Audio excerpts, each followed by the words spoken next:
за овој дуел од пред колку време таму, кога на работ на 16-тник беше Симоновски во дуел со Дарко Ангелевски. Сега гледайте што се случува.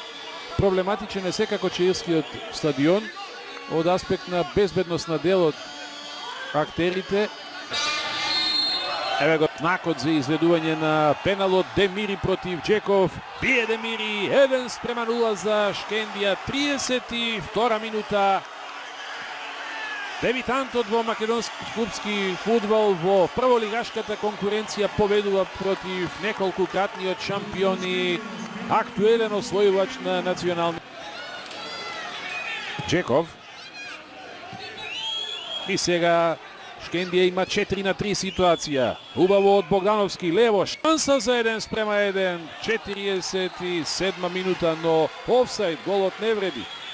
Не покажа многу сенс, чувство во оваа ситуација, да подзастане, да го сочека правовременото додавање. Апсолутно оправдано, не му беше признат погодокот. Втор пат повикан да промени евентуално одлука. Еве го дуелот меѓу Шарковски и Богдановски.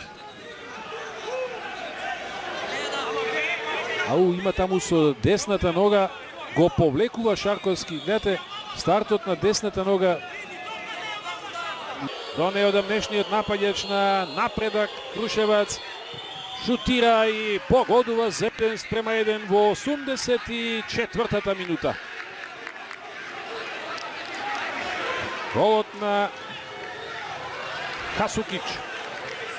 Не може овој пат Столевски